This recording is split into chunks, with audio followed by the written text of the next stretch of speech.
अवधूत चिंतन श्री गुरुदेव दत्त श्री स्वामी समर्थ. मी शीतल तुमच्या सगळ्यांचा प्रचारामध्ये स्वागत करते. नॅचरली सुरुवात करते.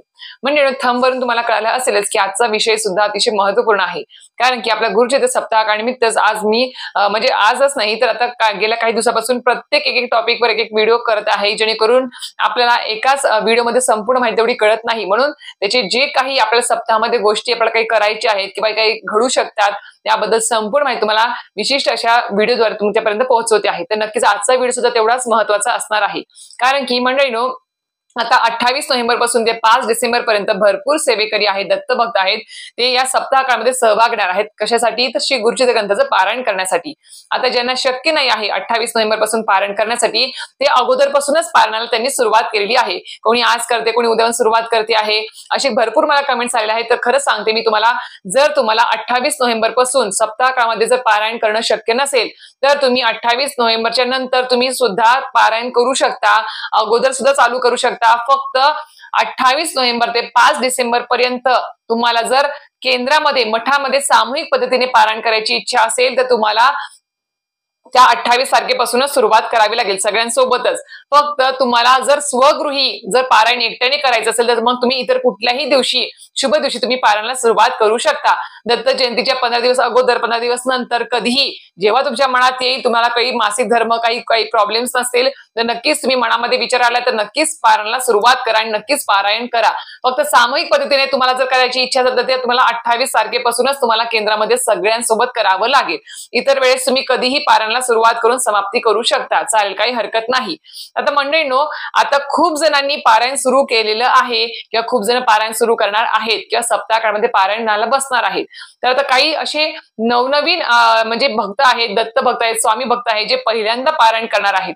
तर त्यांच्यासाठी ही जी गोष्ट घडणार आहे सप्ताह काळामध्ये किंवा पारायण करताना, ती एक प्रकारे म्हणतात ना किंवा तुम्हाला एक म्हणजे आश्चर्यचकित करणारी असू शकते. ती म्हणजेच काय, तर खूप लोकांना प्रश्न पडतो की ज्यावेळेस आपण घरामध्ये ज्या वेळेस कधीही आपण श्री गुरुचरित्र ग्रंथाचं पारायण घरात करतो, त्या पारायण काळाच्या 7 दिवसामध्ये किंवा 8 दिवसामध्ये दत्त महाराज आपली परीक्षा घेतात का? हा खूप लोकांना प्रश्न पडतो आहे. मला सुद्धा पडला होता सुरुवातीला, पण मग खरंच सांगते मी एकच याच्यावर उत्तर देईल की याच्यावर संपूर्ण माहिती जाणून घ्यायची असेल तर नक्की शेवटपर्यंत आजचा व्हिडिओ बघा. संपूर्ण माहिती तुम्हाला मिळणार आहे. यावेळेस तुम्ही पारायण करणार असाल किंवा भविष्य काळात जेव्हा केव्हा पारायण करताल त्यावेळेस तुम्हाला ही माहिती खूप उपयुक्त ठरणार आहे. त्यामुळे नक्कीच व्हिडिओ पूर्ण बघा, जेणेकरून तुम्हाला सर्व शंकांचं तुमचं निरसन होऊन जाईल. तर मंडळींनो, आता तुम्ही जेव्हा केव्हा पारायणाला सुरुवात करणार आहात, मग तुम्ही आज करा, उद्या करा किंवा सप्ताह काळामध्ये करा किंवा भविष्य काळात जेव्हा केव्हा कराल तुम्ही श्री गुरुचरित्र ग्रंथाचं पारायण, त्यावेळेस काय होतं, ज्या घरामध्ये ज्या जागेवरती जिथे कुठे श्री गुरुचरित्र ग्रंथाचं पारायण चालू असं सूक्ष्म स्वरूपामध्ये आपले दत्त महाराज सुद्धा तिथे उपस्थित असतात. खरं सांगते, तिथे असतातच. खूप जण काय करतात, पारायणाची मांडणी करताना आपण पूजेची मांडणी तर करतो, दत्त भक्त म्हणजे दत्तांची मूर्ती असेल, स्वामींची मूर्ती, फोटो, कलश वगैरे आपण सगळं काही नैवेद्य आपण चौरंगावर मांडणी करतो. त्याच्या बाजूला सुद्धा एक पाठ मांडला जातो. खूप जण करतात ती गोष्ट, तर तुम्ही ते सुद्धा करू शकता. बाजूला एक पाठ मांडला जातो. जर घरात करणार असाल तर सांगते आहे, पाठ मांडला जातो, त्याच्यावर एक स्वच्छ धुतलेलं वस्त्र अंथरलं जातं आणि त्याच्या खाली रांगोळी देखील काढली जाते. तर का? कारण की अशी मान्यता आहे, ते एक आसन दिलं जातं दत्त महाराजांसाठी. कारण की अशी मान्यता आहे की ज्या ठिकाणी जिथे कुठे श्री गुरुचरित्र ग्रंथाचं पारायण चालू असतं त्या ठिकाणी खुद्द दत्त महाराज ते पारायण ऐकण्यासाठी किंवा त्या ठिकाणी ते सूक्ष्म स्वरूपात तिथे उपस्थित असतात. म्हणून खूप जण ते आसन सुद्धा तिथे तयार करून ठेवतात, जेणेकरून दत्त महाराज तिथे येतील, आपल्याला म्हणजे दर्शनाचं नाही पण नक्कीच तिथे येऊन ते विराजमान होतील यासाठी नक्कीच साईडला एक आसन काढून ठेवलेलं असतं. तर ही एक पद्धत आहे. सोबतच आता मी तुम्हाला सांगू इच्छिते तुम्हाला, आता आपण गुरुचरित्र ग्रंथाचं पारायण करणार असतो, आपण 7 दिवसामध्ये संकल्पयुक्त आपण पारायण करतो. त्या काळामध्ये खरंच सांगते मी तुम्हाला, जर तुम्ही स्वगृही पारायण करणार असाल तर तुम्हाला दत्त महाराज परीक्षा कोणाची घेतात की खरंच हा जो सेवेकरी माझ्या पारायणाला बसलेला आहे किंवा जे गुरुचरित्र ग्रंथाचं पारायण करतो आहे तो खरंच त्या जी काही त्याने इच्छा व्यक्त केली आहे संकल्पामध्ये की माझी ही इच्छा पूर्ण होण्यासाठी मी हे पारायण 7 दिवसाचं करतो आहे, मग हे पारायण करण्याच्या खरंच तो तेवढा म्हणजे त्याची तेवढी इच्छा आहे का, तत्परता आहे का, किंवा खरंच तो स्व इच्छेने किंवा मनापासून हे पारायण करायची त्याची जिद्द आहे का, हे दत्त महाराज खरंच बघत असतात. सोबत दुसरी गोष्ट म्हणजे काय की जी इच्छा त्याने व्यक्त केलेली आहे ती इच्छा पूर्ण होण्यासाठी खरंच ही व्यक्ती तेवढ्या तळमळीने हे पारायण करते आहे का. ते सुद्धा दत्त महाराज बघत असतात. आणि सगळ्यात महत्वाचं म्हणजे तुम्ही स्वगृही असाल किंवा कुठेही असाल, आता तुम्ही केंद्रामध्ये पारायण करत असाल तर मी खरंच सांगते तिथले पण अनुभव मी तुम्हाला सांगेल. भरपूर जणांचे मला मागच्या वर्षी कमेंट्स आले होते की त्यांच्यासोबत काय घडलं पारायण काळामध्ये, त्यांची कशी प्रकारे परीक्षा घेतली गेली. तर मग ते सुद्धा ते पण सांगणार आहेच मी शेवटी. पण जे स्वगृही पारायण करतात त्यावेळेस मी खरं सांगते तुमच्या घरातले जे काही निगेटिव्ह एनर्जी आहे, जी काही तुमच्या घरामध्ये म्हणतात ना किंवा एक प्रकारची वाईट शक्ती आहे, ती तुम्हाला हे पारायण करण्यापासून थांबवणार म्हणजे थांबवणारच. हे 100% खरं आहे. माझ्यासोबत सुद्धा हा अनुभव घडलेला आहे म्हणून सांगते आहे. अजून सुद्धा अंगावर शहारा येतोय. अनुभूती म्हणजे आठवली तरी सुद्धा अनुभव म्हणजे खूप असा भयानक होता तो आणि अचानक माझ्यासोबत घडलेला होता.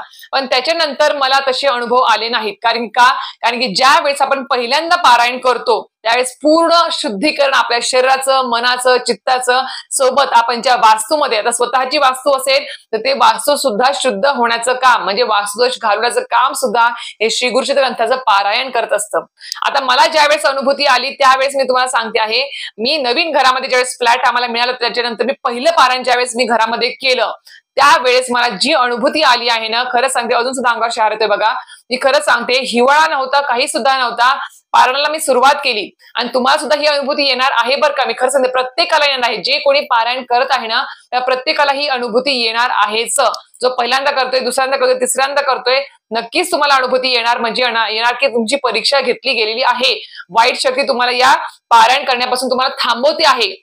आता वाईट शक्ती म्हणजे तुमच्या शरीरामध्ये सुद्धा काही नकारात्मक ऊर्जा आहे, काही तुम्हाला म्हणजे म्हणतात ना की बा एक प्रकारे तुमच्यात निगेटिव्हिटीने भरलेली ऊर्जा असेल, वाईट शक्ती असेल तुमच्यामध्ये, ती बाहेर पडते. ज्यावेळेस आपण श्री गुरुचरित्र ग्रंथाचं पारायण करतो, ते शब्द ज्यावेळेस आपण पठण करतो त्यावेळेस जी ऊर्जा क्रिएट होते आपल्यामध्ये किंवा आपल्या जे आपण थोड्याशा मोठ्या स्वरामध्ये आपण ते पठण करत असतो त्यावेळेस त्या पूर्ण वास्तू दोष सुद्धा तो निघून जात असतो.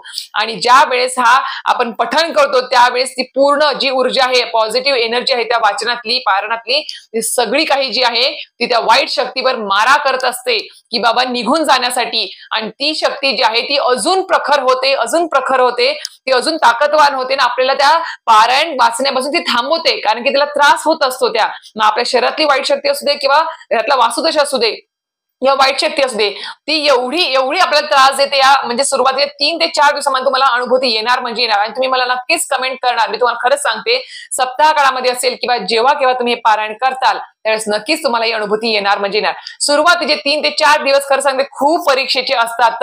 त्यामुळे आपल्याला कितीही परीक्षा घेतली, दत्त महाराजांनी घेतली किंवा कितीही वाईट शक्तीने आपल्या स्वतःच्या शरीरामधल्या किंवा त्या वाईट दोषाच्या शक्तीने असू द्या, तिने कितीही आपली परीक्षा घेतली, कितीही आपल्याला थांबवलं ते पारायण करण्यापासून, तरी सुद्धा आपल्याला ते पारायण थांबवायचं नाही आहे. आपल्या जिद्दीने पेटून तळमळीने पारायण पूर्णच करायचं आहे. कितीही संकट येऊ दे, कितीही अडचणी येऊ दे, मी माझं पारायण पूर्ण करणार, हा विश्वास फक्त मनामध्ये ठेवा. आणि खरं सांगते सुरुवातीच्या 3 ते 4 दिवसामध्ये जर काही घटना घडल्यास म्हणजेच काय, घरामध्ये विनाकारण वादविवाद होणार, विनाकारण शब्दाला शब्द लागणार, भांडण असे होणार की तुम्हाला वाटेल की अरे कालपर्यंत सगळं चांगलं होतं, अचानकच काय या गोष्टी घडायला लागल्या. तर ही आहे घरातली जी नकारात्मक ऊर्जा, वाईट शक्ती, जी खूप मोठी प्रभावी म्हणजे खूप मोठी ती जास्त बाहेर पडते ज्यावेळेस घरामध्ये श्री गुरुचरित्र ग्रंथाचं पारायण चालू असतं. त्यावेळेस ती बाहेर पडण्यासाठी आपल्या घरामध्ये काही ना काहीतरी अशी गोष्टी घडवते जेणेकरून आपण ते पारायणापासून परावृत्त व्हावं, आपण ते पारायण मध्येच सोडावं आणि कुठेतरी त्या पारायणाला दोष द्यावा की नाही हे सगळं काही झालं तर या पारायणामुळेच झालं.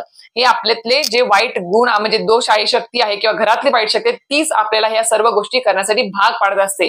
म्हणून सांगते की घाबरायचं बिलकुल नाही. आपलं इच्छाशक्ती जी आहे पारायण करण्याची ती आपली बळकटच ठेवायची आहे, पारायण मध्ये सोडायचं नाही. आणि खरं सांगते पारायणात सुद्धा दोष द्यायचा नाही की पारायणात सुरुवात केली, माझ्या घरामध्ये असं घडलं तसं घडलं. देव कोणाचंही वाईट करत नाही, दत्त महाराज तर कोणाचंच वाईट करत नाही. आपले प्रारब्धाचे भोग असतात ते आपल्याला कुठेतरी मध्ये मध्ये आपल्याला विघ्न आणत असतात हे पारायण करताना. आणि आपले प्रारब्धाचे भोग काही एवढे साधेसुधे नसतात. मागच्या 7 जन्माचे आपले जे प्रारब्धाचे भोग आहेत ते आपल्याला यातून बाहेर पडायचं असतं. आणि त्यासाठी ज्यावेळेस आपण अध्यात्माचा हात धरतो किंवा कुठलेही पारायण करतो, पॉवरफुल जे पारायण, सगळ्यात तुम्हाला माहिती आहे की आता गुरुचरित्र हा 5वा वेद मानला गेला आहे, सगळ्यात पवित्र आणि सगळ्यात शक्तिशाली हा ग्रंथ आहे. तुमच्या घरातला वास्तुदोष घालवण्याचं, तुमच्या शरीरातली वाईट शक्ती, नकारात्मक ऊर्जा घालवण्याचं काम हे गुरुचरित्र ग्रंथ करत असतं, त्यातले शब्द करत असतं. म्हणून सांगते आहे तुमच्या घरामध्ये या गोष्टी घडणारच, वादविवाद होणार, भांडण होणार, शब्दाला शब्द लागणार, घर तुमचं इतके दिवस खूप छान सुखी होतं, पण अचानक तुमच्या घरात ह्या गोष्टी उद्भवणार म्हणजे होणारच. सगळ्यात गोष्ट म्हणजे भले तुमचा मासिक धर्म होऊन गेलेला आहे, तरी सुद्धा खूप महिलांना या सप्ताह काळामध्ये मासिक धर्म आलेला आहे. हीच आडकाठी असते आपली, हीच आपल्याला थांबवतं पारण करण्यापासून. का? कारण की आपल्याला कुठेतरी म्हणतात ना, की बा आपले प्रारब्धाचे भोग असतात, ते जे भोग आहेत ते आपल्या याच्यामध्ये आपल्याला सगळे अडथळे निर्माण करतात.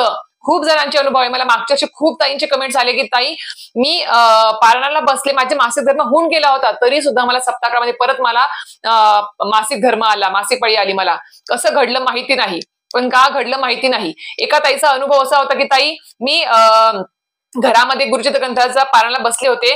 मी घरामध्ये नारळ ठेवून गेले होते. विनंतीचा नारळ मी तिथे ठेवला आणि मी पाया पडायला मी केंद्रात गेले.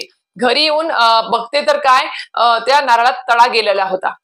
बघा, अशा प्रकारचे अनुभव घडतात. म्हणून आपण कलश ठेवत असतो किंवा नारळ ठेवत असतो आपण पारायण करताना. म्हणून सांगते आहे की तुमची पण परीक्षा होणार, म्हणजे घेतली जाणार आणि तुमच्यातले, आणि घाबरायचं नाही. कुठे एक प्रकारे ही उलट चांगलीच गोष्ट आहे.